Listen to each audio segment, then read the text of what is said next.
Novi lolo me gado benami.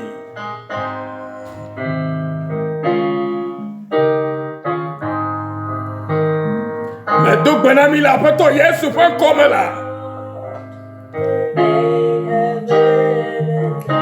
Nyate fe onya onyela. Wenye maula ke woji fo kla nyigba.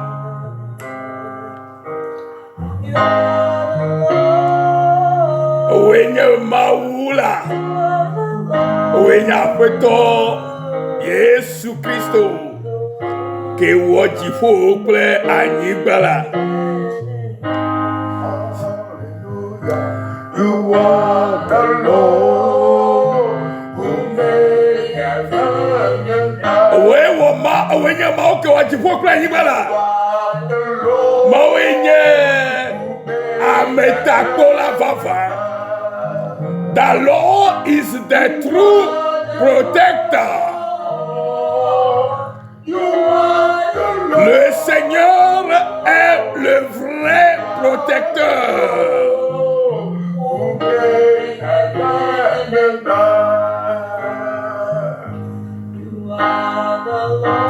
Yemala.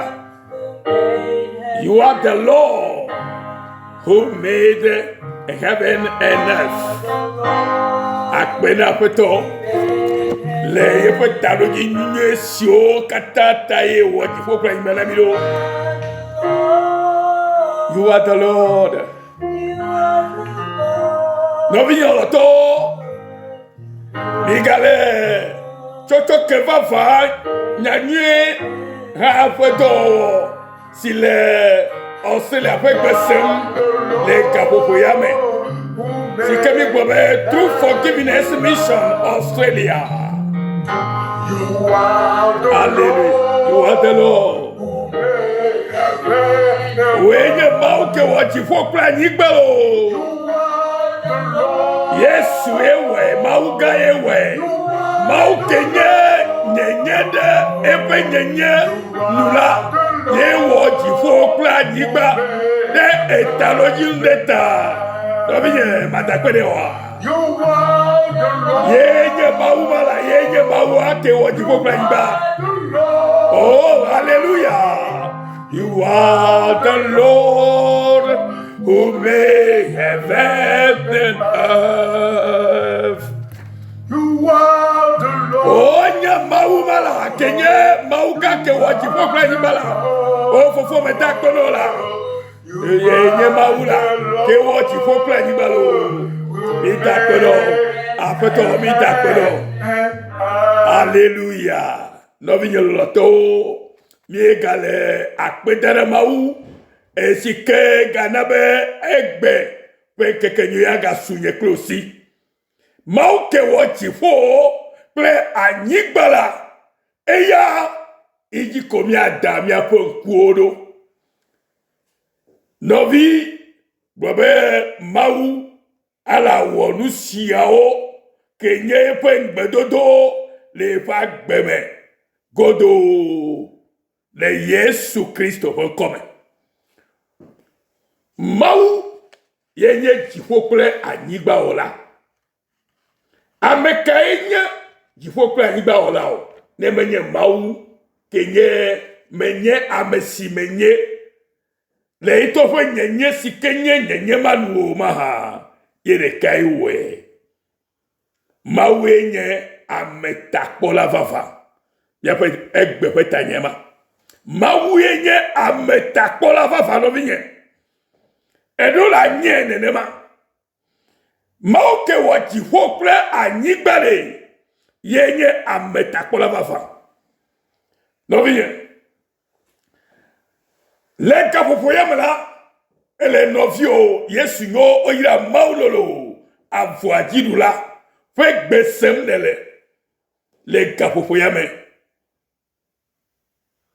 be afeto fe gbegadi edina miokata alebe na tema kwese no biye enotera digba ya ji jinku sihale wo susuo me pome eye ele yile gbogbo mekaele odasio anyigba sikeji zonele anyigba sikeji nele hukumto eye nenyebe alado yabefofu ha ejikusia ke mawuola ye meke ye ji alato ke ameka atoyo be mawu ne menye mauke ebe kwenye menye amesi menye eye menye sikenye ebe kola yola yoneo yere kakui hallelujah menye ba esike David nyanya sio eye ogblepe kakarigi le sike kale mauditala egbrebena yewu more etoonu Africa epokona me acho avanai no bien. Praise the Lord. Me wu more etoonu Africa nye kona me acho vana mama. Alléluia. No bien ele gbe asema. Enyara gbogbo la bibere. Ma wu mo jide etoonu Africa pepere mu alo kona me acho avana maha. Bibla don ti gbobana nye pepere mu alo nye kokola acho jifokle afeto maulagbo. Amen. No minye lude kai medibe na nyale gafofo yeme. Sike nyebe na nyabe mawuye wojifo ple anyigba. Nele anyigba jizom nele yimla ejebe na noteviere. Ne na po doko havakpero. Be amekatutue nye amesike le anyigba de yepe musete afi eleji zom ye megere domomaha amekenya mesika hawa jifo peji nkusi eye ole etamenai eye megere ejiore amekenya memamaha mekenye la menya meyo menye toyo menye noyo menye president keyo menya megare keyo que afeto que kwenye menye amesi menye la si le edo que si le eto fwe nyenye nu le eto fwe nyenye mela ye wesia eye ta awo amegbeto me dibe na nye sia le gbelele ya nu egbe benene na nyabena mawenye ametakpo la vafala. Eye taye Bible ahlele amile pour ça va balé alors faut le câble avant le keme hele bo meleko eba me wu moji de eto owu hallelujah gome la be ma wenye ma wu hallelujah ayo jibe hallelujah alors nous les âmes qui nous les âmes et comme les âmes dans le morekela manye fwa koko gbero apoto akota o lewo wonu ona de siademe to fifia ide mafo me hallelujah.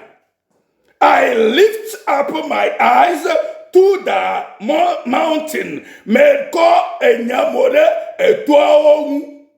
Where does my help come from? Fika enye koname acho avanama. My help comes from the Lord. Nya ekonama acho apeto lagbo. The maker of heaven and earth. Amesi wo jifokle anyibabo.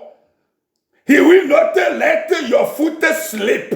Manaba o afona didio. Alona jedomo o.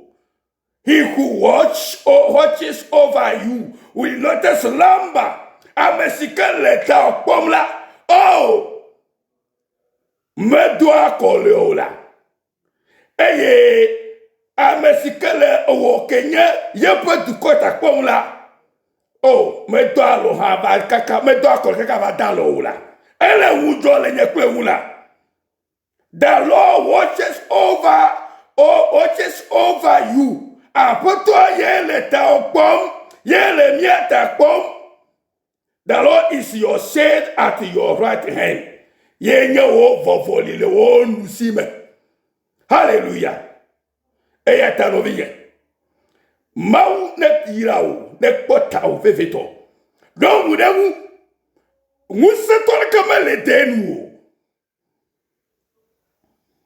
The Lord will keep you from all harm. He will watch over you, over your life. The Lord will watch over your coming and going both now and forevermore. Mau akpo tao. Mau akpo wagbeta. Eye wadole. Begbleme kema ava kasinti o. Mau akpo wo dodo kple gbogbo wu. Tso fifia he de mavo me. No binye ele senya. Mau de yira ore siata.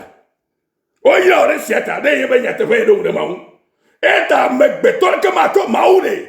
Acho no enuke alo edo ke bleme ile mau blemo. Nenye be à la troisi Christo to la troisi Christo to se ka. Nena po mo pa meta po creator no jiro. Hallelujah. Ne apoto me tu hola. Jojo e tu lo le agbagba je le mu alo. Ne apoto me jodu anu de. Me ye jojo e amone mu jo le mu jo mo a. Apeto akpo eta eye wa hwede agbe. Apeto ekpa meta. Apeto maude ye la kota wa hora gbe. No biye. Apeto la hora gbelo. Eye wa nyo e ma nyo na o la anigba yaji. Le Yesu kon come. Jogbo voe ma vogo o. Eye yakame ma tere o agbado mu o. Le Yesu Kristo ta. Le Yesu Kristo kon kwajita. Eye ta no biye. Mais qui va na trop de maou blibo. Elle a de kokoko. Voninye be ele gbogbo be yenye maou tovo. Ye ga no agbebu bu kenya didri fagbela. Me be na kodo kojinyure. Elle a be maou be na do ahere nu o no binye. E je be na to la ojime. Ne na kpo mo pa meta kpokpo ma foma. Ke khona me dagbe. Que dia me le vodi tople futople anyra wolope popotela ade okaba le Yesu Kristo bankwaji o yina be enseignación gome eye maufa metakpokoa ne dutinao le gosia gome ne na to kafu ato na yamalu le Yesu.com que no yo maune yami kosira me gome jani nyunami ne considère ce que me dit ou tri ce que me dit là ou pas il y a yo katana bubo ne dudule miaji ne nusi ke diale le maumela à la kwe maubene die toji va me quoi à la kering toji va pe le vobli bo quoi ya nabe à la kwe e ya tozi etakpola o takpola apota abritao awa pano adu futoji nao le Yesu.com eye o ato joyeye eye wa do flolu na mo ko ti koko la gbome le Yesu.com o ida mi kan e ga Yesu.com o ida mi de amen.